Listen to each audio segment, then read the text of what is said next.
हो गए।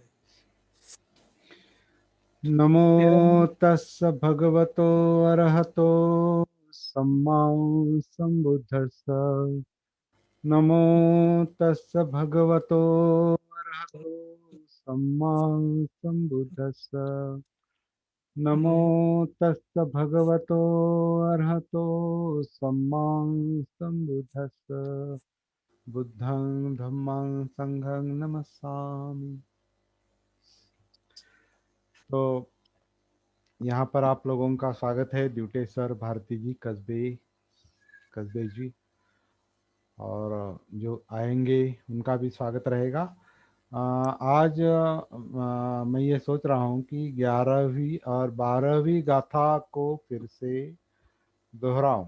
कल बिजली चले जाने की वजह से हम उस पर पूरी तरह से चर्चा नहीं कर पाए, और इम्पोर्टेंट गाथा है दोनों, तो उसको थोड़ा मेरे ख्याल से फिर से उस पर थोड़ा फोकस करना चाहिए और देखना चाहिए।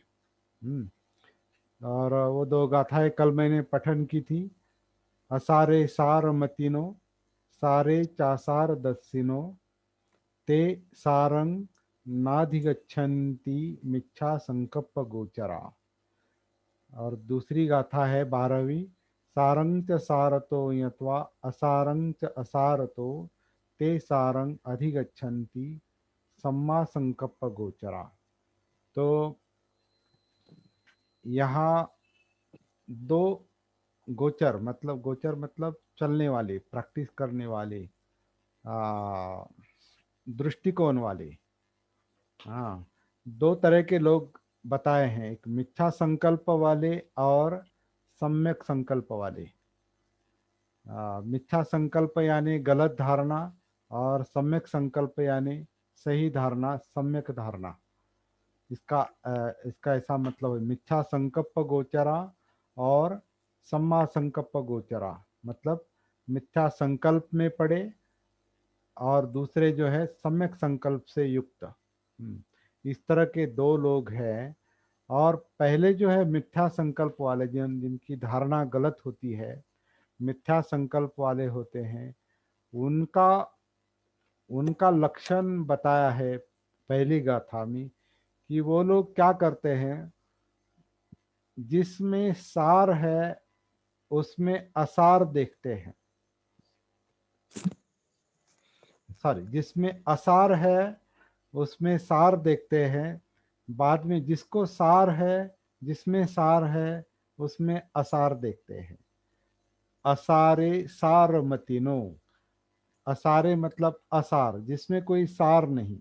अब सार का अर्थ क्या होता है, कल हमने थोड़ा सा देखा था, आज फिर से उस पर देखेंगे। सार का मतलब क्या होता है?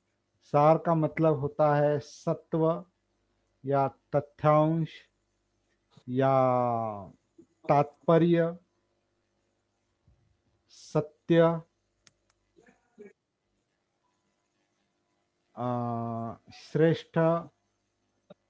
सार मतलब श्रेष्ठ, सार मतलब उत्कृष्ट, सार मतलब जो शाश्वत है, हमेशा के लिए वो जो सत्य है, शाश्वत सत्य है। तो इस तरह का सार का अर्थ क्या है? सार, सारा सार मतलब सत्य असत्य। सार मतलब सत्य, तथ्य, ट्रुथ, तथ्यांश। या सार को हम मराठी में गर कहते हैं, गर। गर, पेड़ में जो बीच में गर रहता है ना, गर, जो जिसमें जिसमें ये रहता है, मतलब सार रहता है ना। तो तथ्य, सत्य। तो जो लोग मिथ्या संकल्प में होते हैं, जो गलत धारणा में होते हैं, वो जिसमें कुछ सार नहीं है, जो जिसमें कुछ तथ्य नहीं है, जिसमें कुछ अर्थ नहीं है, सत्य नहीं है, उनमें सत्य देखते हैं, उनमें अर्थ देखते हैं। मतलब जो अनर्थ कारक है उनमें अर्थ ढूंढते हैं, जो सत्य नहीं है उसमें सत्य ढूंढने की कोशिश करते हैं। जिससे कोई लाभ नहीं, उससे लाभ मिलता है ऐसा उनको लगता है। और जिससे लाभ मिलता है उसमें नहीं मिलता, ऐसा उनको लगता है। जिसमें तथ्य है, सत्य है, सत्व है, उसमें वो सत्व देखते नहीं। तुला मोबाईल नाही तर चार्जिंगला आहे. हो दे ना, मग काय होत. त्रिभुवन सर, आपकी आवाज आ रही है? मतिंद हो गया. त्रिभुवन सर,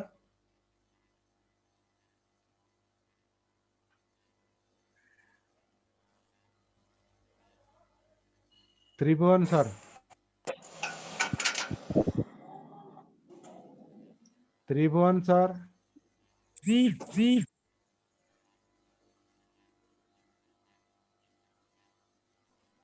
हाँ जय भीम सर. हाँ जय भीम। जब आप कैमरे के सामने आएंगे तो आपके घर की जो आवाजें है, आपका गाना जो है, सब कुछ बंद हो जाना चाहिए। अभी मीटिंग शुरू हो गई है और आप बीच में गाना गा रहे थे। आला ना वो म्यूट करिए अनम्यूट, आवाज, म्यूट ऑटोमेटिक करिए, अनम्यूट हुआ था. म्यूट करिए उसको, म्यूट करिए आपकी आवाज थोड़ी देर के लिए।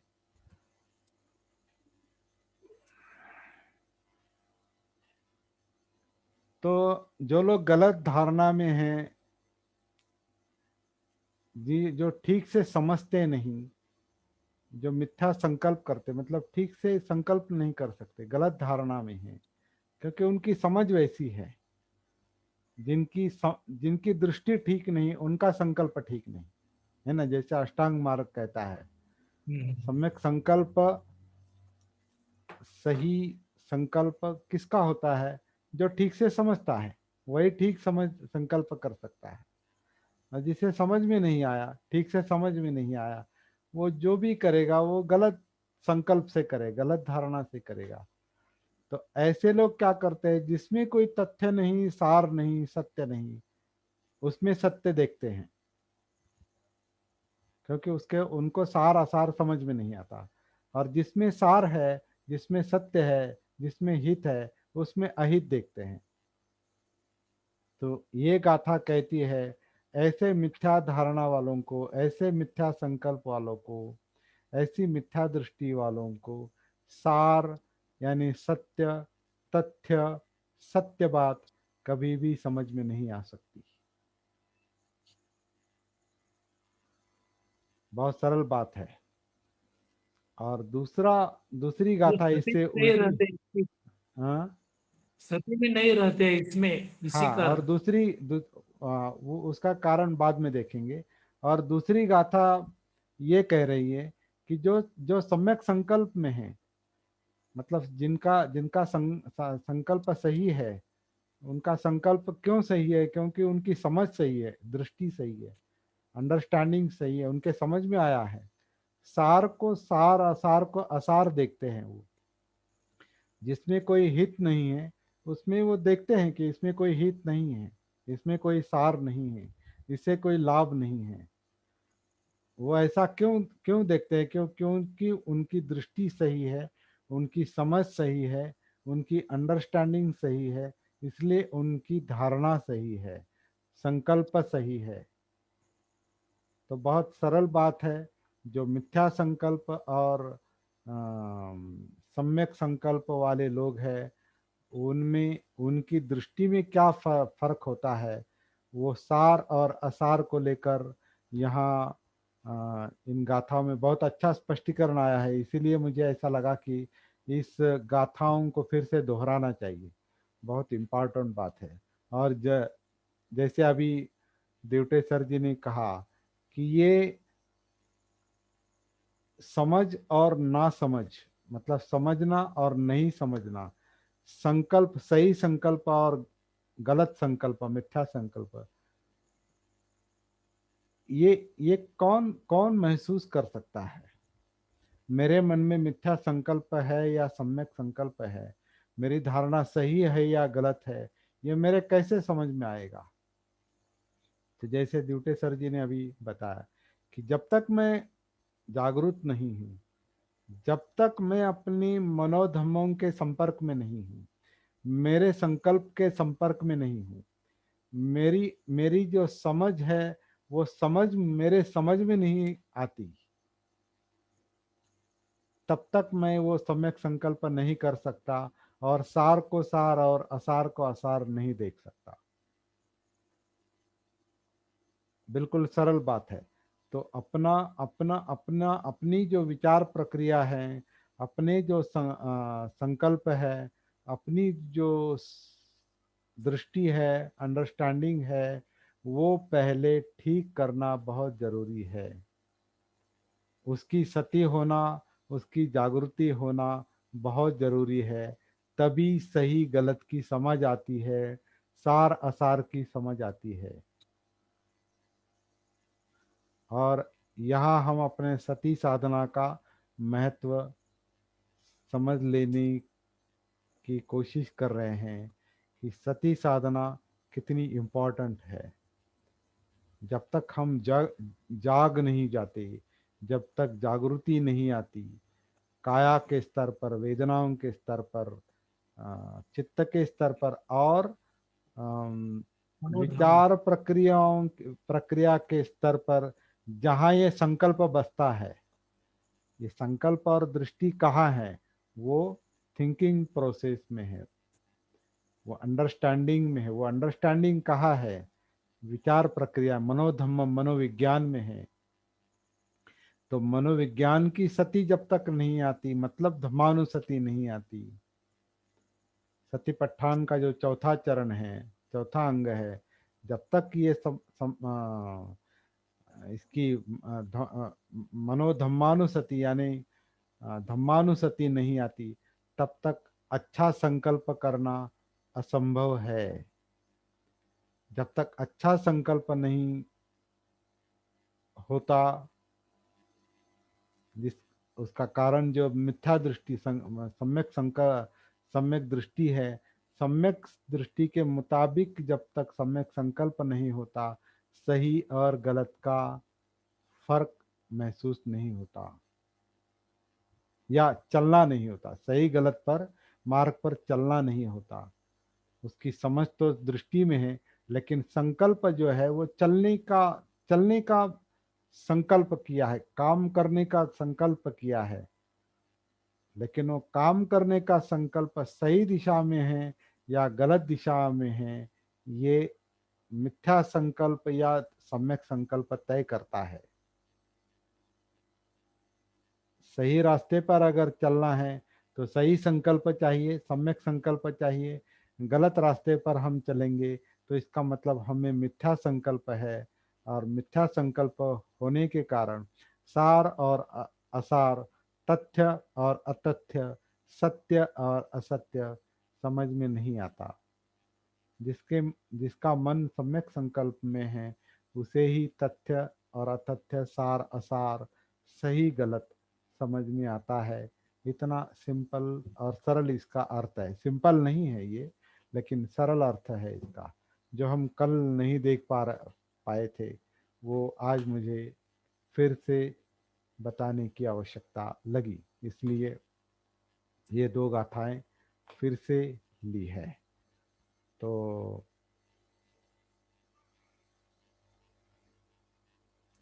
कल कुछ चर्चा अधूरी रही थी। कल कल चर्चा बहुत अच्छी चल रही थी, लेकिन मुझे थोड़ी तकलीफ हो रही थी, क्योंकि लाइट और वो बाकी मैं कुछ शब्द देख नहीं पा रहा था उसमें ठीक तरीके से। हम्म। कल तेल तुमड़े सर जी ने जो सवाल उठाया था, वो हालांकि इस विषय को लेकर चाहिए था, लेकिन उन्होंने दूसरा विषय लिया, इसलिए वो हमने उस पर चर्चा नहीं की। इसका मतलब ये नहीं कि हम चर्चा करना नहीं चाहते, लेकिन वो अलग विषय है, दो विषय एक साथ नहीं चल सकते। कल उन्होंने वो एनाहिलेशन ऑफ कास्ट, जो बाबा साहब का भाषण है, उसमें से कुछ मुद्दा उपस्थित किया था, लेकिन हमने उनसे कहा कि ये अभी चर्चा करने का समय नहीं है। फिलहाल हम इस धम्मपद की दो गाथाओं पर चर्चा करेंगे। और मेरे ख्याल से इन गाथाओं के बारे में इतना पर्याप्त है। मूल बात जो है कि सती साधना जो है, जागृति की साधना जो है, वो मुझे तो अभी ऐसा लग रहा है कि हर गाथा से उसका ताल्लुक है, संबंध है, हर गाथा से ताल्लुक है। और ये हमारा एक अलग अनुसंधान है। देखिए, हम अनुसंधान कर रहे हैं, एक शोध कर रहे हैं कि हम जो साधना सीख रहे हैं, कर रहे हैं, उसका बुद्ध की शिक्षा से बाकी शिक्षाओं से क्या संबंध है। और कुछ लोगों ने मुझे सुझाव दिया था, जैसे त्रिभुवन सर ने मुझे सुझाव दिया था कि दूसरी धम्मपद की गाथाएं या दूसरे सूत्र देखिए, उसके आधार पर उसके साथ ये सती साधना जोड़कर चलना चाहिए। तो उनकी संकल्पना मुझे बहुत अच्छी लगी। तो मैं ये सोचता था कहीं ना कहीं धम्मपद पर एक फोकस करना चाहिए, एक एक शब्द को लेकर, एक एक गाथा को लेकर। लेकिन ये अच्छा मौका है हमारे लिए, जागृति की साधना, सती साधना और धम्मपद, इसको लेकर हम अपनी समझ भी क्लियर कर रहे हैं, अपनी अंडरस्टैंडिंग क्लियर कर रहे हैं। तो मेरे ख्याल से इससे ज़्यादा मुझे अब ज़्यादा बताने की आवश्यकता नहीं है, जितना आवश्यक है पर्याप्त है। हाँ, तेल तुमड़े सर भी यहाँ पर ज्वाइन हो गए। तेल तुमड़े सर जी, अभी आपका जिक्र हमने किया था। आप अपना माइक, सब लोग अपना माइक ओपन कर सकते हैं। अभी हमारी चर्चा अभी शुरू होगी। और ये जो लोग जिन लोगों ने सुना नहीं, त्रिभुवन जी ने पूरा सुना है मेरे ख्याल से। त्रिभुवन सर, त्रिभुवन सर,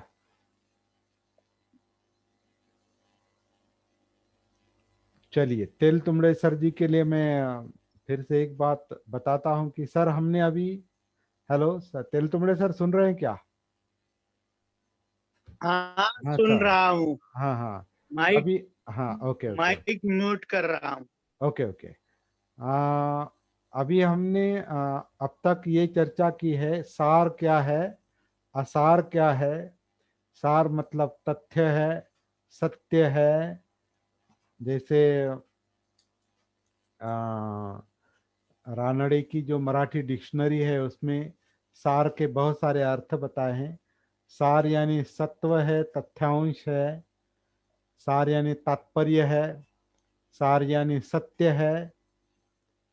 सार का दूसरा भी अर्थ क्या है? बल है, शक्ति है। आ, सार यानी श्रेष्ठ है। सार यानी उत्कृष्ट है। ऐसे कई सारे सार के अर्थ हमने अभी देखे, उस पर चर्चा की। और एक निष्कर्ष इन गाथाओं के आधार से निकला है कि जिनका संकल्प मिथ्या है, मतलब जिनकी धारणा गलत है, उनकी दृष्टि गलत है, उनकी अंडरस्टैंडिंग गलत है, समझ गलत है। और ये जिनका संकल्प सम्यक संकल्प है, उनकी दृष्टि संकल्प है, जैसे अष्टांग मार्ग में बताया है, दृष्टि पर ही संकल्प निर्भर है। और ये गाथा कहती है कि जिनका संकल्प ठीक नहीं है, मिथ्या है, वो सार और असार को समझ नहीं सकते, क्योंकि उनकी दृष्टि सही नहीं है, उनकी दृष्टि मिथ्या है। और जो सम्यक संकल्प वाले हैं, वो सही गलत मार्ग पर चल सकते हैं, सार और असार को समझकर सही मार्ग पर चल सकते हैं, सम्यक संकल्प वाले, क्योंकि उनकी दृष्टि संकल्प होती है। इस बात पर हमने अभी फोकस, अब तक वही चर्चा चल रही थी। और आपका भी जिक्र आया था कि इस विषय को लेकर ही आज चर्चा करेंगे। दूसरे विषय बीच में लेंगे तो फिर इसको न्याय नहीं दे पाएंगे। ये बहुत इंपॉर्टेंट सब्जेक्ट है। और दूसरी बात हमने और देखी कि जो जागरूक है, जो सती में है, जिनको अपना भान है, वही सम्यक संकल्प डेवलप कर सकते हैं। उनके ही पास सम्यक संकल्प हो सकता है, उनके ही, क्योंकि उनके पास सम्यक दृष्टि आती है, क्योंकि उसका बेस जो है, आधार जो है, वो जागृति है, सती है।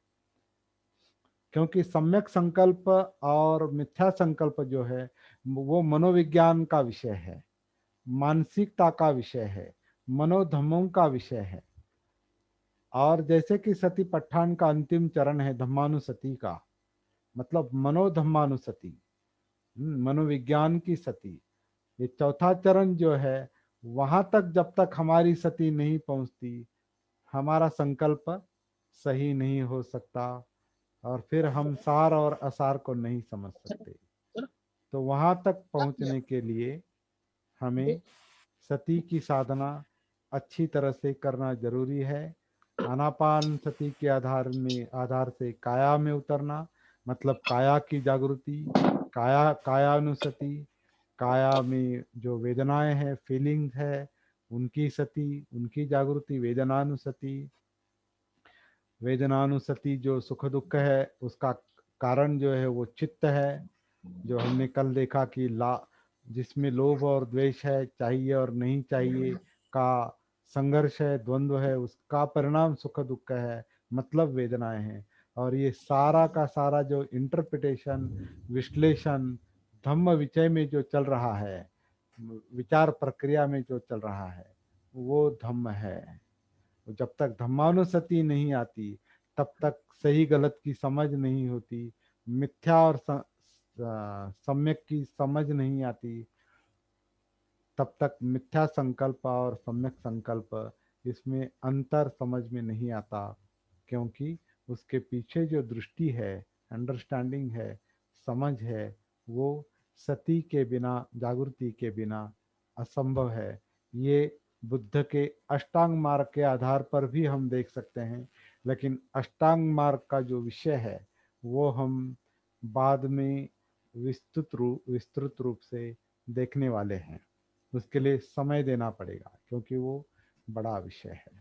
तो आज हम सार असार, मिथ्या संकल्प और सम्यक संकल्प, इसके बारे में चर्चा कर सकते हैं।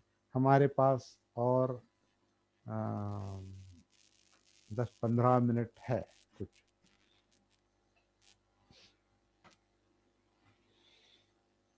भारती जी, संदीप त्रिभुवन जी, तेल तुमड़े सर जी और देवटे सर जी, और मेरे ख्याल से कस्बे जी, उनका नेटवर्क का प्रॉब्लम आ गया, मेरे ख्याल से वो नहीं है यहाँ पर। तो क्या कह सकते हैं, सती और संकल्प, सार असार, सही गलत, सत्य असत्य, तथ्य अतथ्य, क्या हम अपने जीवन में इसको कुछ महसूस कर रहे हैं कि जैसे कि मैं अब तक कई असार बातों में मेरा समय गंवा दिया मैंने, जिसमें कोई बहुत तथ्य नहीं था, ज्यादा तथ्य नहीं था, क्योंकि उसका असर मैं देख रहा हूँ, उसका परिणाम मैं देख रहा हूँ। और परिणाम से मुझे पता चल रहा है कि जो कुछ मैंने किया वो सारा का सारा तथ्य वाला नहीं था, तथ्यहीन भी था, बहुत कुछ तथ्यहीन भी था। तो तथ्यहीन, सारहीन अभ्यास, सारहीन स्टडी, सारहीन चिंतन, सारहीन शिविर भी, सारहीन बातें, सारहीन संपर्क, सब सारहीन ध्यान। ध्यान के बारे में तो बहुत कुछ कह सकते हैं, लेकिन अभी वो क्रिटिसिज्म का विषय नहीं है, वो टीका का विषय नहीं है। ध्यान जो है वो भी मिथ्या संकल्प से चल सकता है, क्योंकि धारणा ही गलत है, तो धारणा ही ध्यान करती है। ध्यान धारणा है ना, वो शब्द ही ध्यान ही धारणा है। तो मिथ्या संकल्प मतलब मिथ्या ध्यान धारणा है। इसलिए सम्यक शब्द बुद्ध ने इस्तेमाल किया है। सम्यक मिथ्या के विरुद्ध, गलत के विरुद्ध सम्यक। सम्यक में सही गलत की समझ होती है, सार असार की समझ होती है। तो बहुत इम्पोर्टेंट बात है। अपने जीवन में झांक कर, हमारे पुराने दिनों को याद कर, हमने कितना समय आसार में गंवा दिया है, कितना समय सार के लिए दिया है, कितनी बातें हमने सोच समझ कर की है, कितने काम हमने सोच समझ कर जागृति के साथ किए हैं, और क्या प्राप्ति हुई है, क्या अंडरस्टैंडिंग समझ डेवलप हो गई है, क्या दृष्टि डेवलप हो रही है, सामने का रास्ता क्लियर दिखाई दे रहा है कि हम कहाँ जा रहे हैं, आगे जो परिणाम आएंगे वो सही ही होंगे, इसके बारे में अपने आप में शाश्वती है क्या, गारंटी है क्या? इस पर सोचने के लिए ये दो गाथाएं बाध्य करती हैं। इसलिए बहुत इंपॉर्टेंट, इसलिए मुझे ऐसा लगा कि जो बातें कल नहीं पूरी हो पा रही थी, लाइट जाने की वजह से, बिजली चले जाने की वजह से, आज उस पर थोड़ा फोकस करना जरूरी है, ऐसा मुझे लगा, इसलिए इसको दोबारा हमने लिया।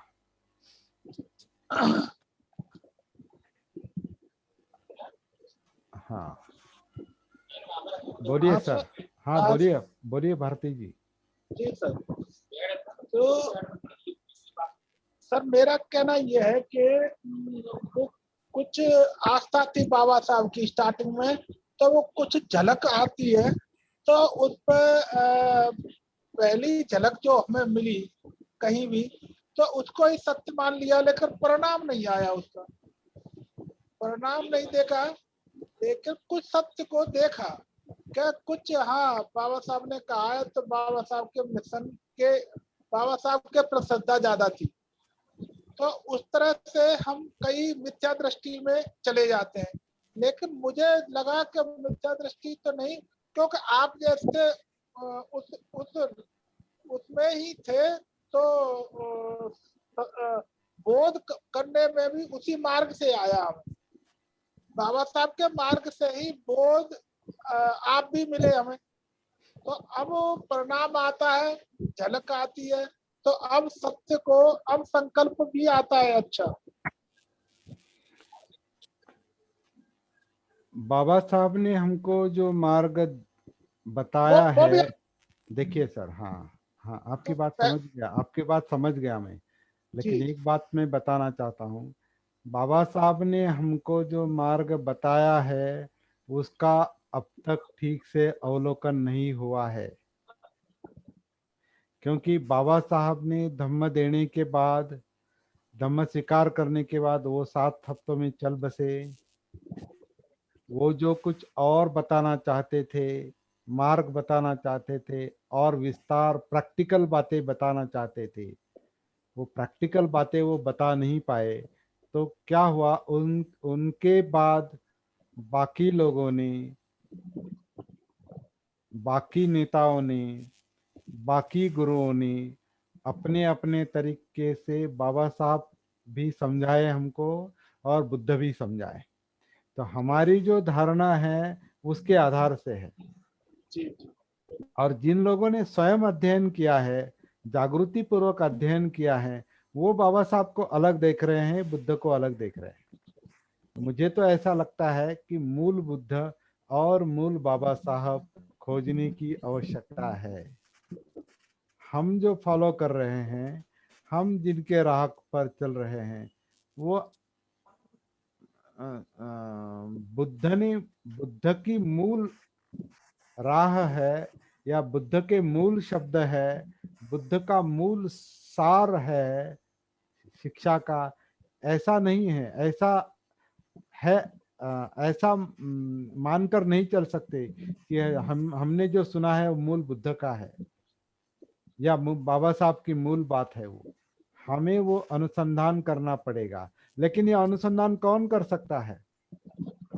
जो अपने आप में जागरूक है, जिसे अपना भान है, जिसे अपना जीवन समझ में आता है, जिसे अपने विचार प्रक्रिया का भान है, चित्त का भान है, अपनी अपनी क्रियाकलापों का भान है, एक्टिविटीज का भान है, कार्य का भान है, वही वो अवलोकन करेगा।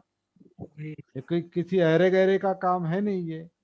इसलिए बाबा साहब के बारे में या बुद्ध के बारे में अभी सोच समझकर बात करनी चाहिए, ऐसा मुझे लगता है। इसके बाद का जो काल है वो इस तरह का है, पीछे से जो चलता आया है। अब तक लोग अज्ञान में थे, अब तक लोग सती में नहीं थे, जागरूक नहीं थे। इसके बाद अगर जागृति की प्रक्रिया और जागृति की व्याप्ति बढ़ती है व्यक्तिगत जीवन में और समाज में, जैसे जैसे जागृति का विस्तार होता जाएगा, जागृति का प्रकाश फैलेगा, बताने वाला या सिखाने वाले पर भी उंगलियां उठ सकती है, सिखाने वाले पर भी सवाल उठ सकते हैं। इसलिए आपको पता है कि मैं शुरू से कह रहा हूं कि मैं आपको सिखा नहीं रहा हूं। I am not a teacher. मैं मुझे जो समझ में आया है वो बात मैं आपके साथ शेयर करता हूं और उस पर चर्चा करते हैं। हम लोग सही गलत की चर्चा करते हैं। आवश्यक नहीं कि जो हम कह रहे हैं वो बात माननी चाहिए और या ऐसी है। खुद अपनी साधना के आधार से, खुद अपने अनुभव के आधार से उसको वेरीफाई करना चाहिए, या शाहनिशा जिसे कहते हैं हम, उसकी शाहनिशा करनी चाहिए, उसको वेरीफाई करना चाहिए। और ये बात किसी भी गुरु के लिए लागू है, किसी भी टीचर के लिए लागू है। और ये संकेत स्वयं बुद्ध ने दिए हैं, ये संकेत बाबा साहब ने भी दिए हैं। जैसे कि बाबा साहब ने बुद्ध और उनका धम्म में कहा है कि कोई भी धर्म ग्रंथ प्रमादातीत है, मतलब बिना गलती का है, प्रमादातीत है। कोई भी धम्म ग्रंथ बिनचुक जिसे कहते हैं प्रमादातीत है, ऐसा मानना अधम्म है। ये उनके ही ग्रंथ में उन्होंने लिखा है।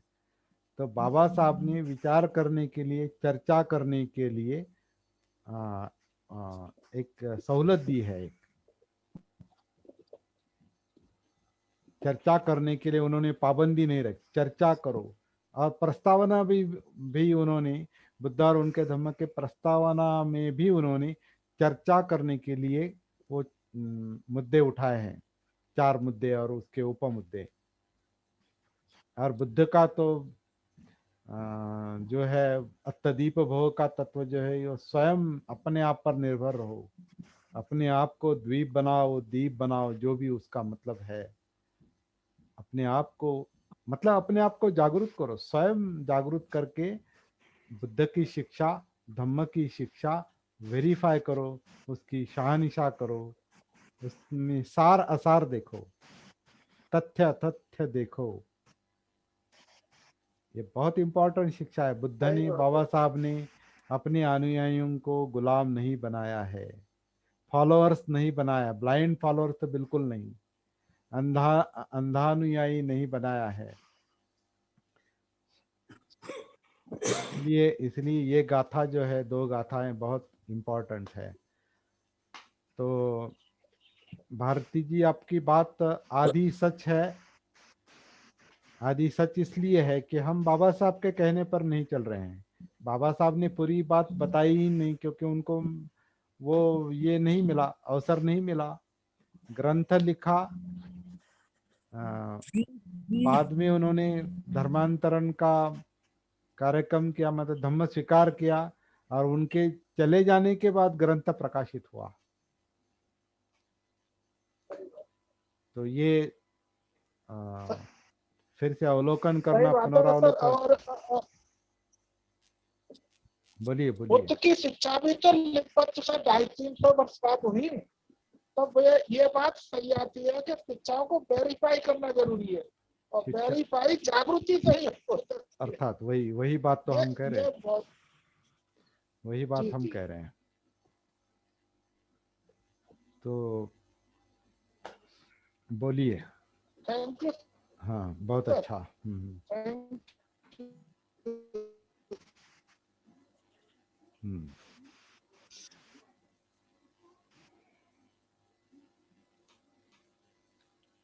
इस मुद्दों को लेकर अगर कोई कुछ कहना चाहता है तो कह सकते हैं। 7:38 48 मिनट हुए हैं, हमारा समय खत्म होने को है। त्रिभुवन सर या अच्छा, ओके ओके, त्रिभुवन सर कह रहे हैं यहाँ ज्यादा शोर है इसलिए प्रश्न नहीं पूछ सकता। चलो कोई बात नहीं त्रिभुवन सर, कोई बात नहीं। तेल तुमड़े सर जी बोलिए।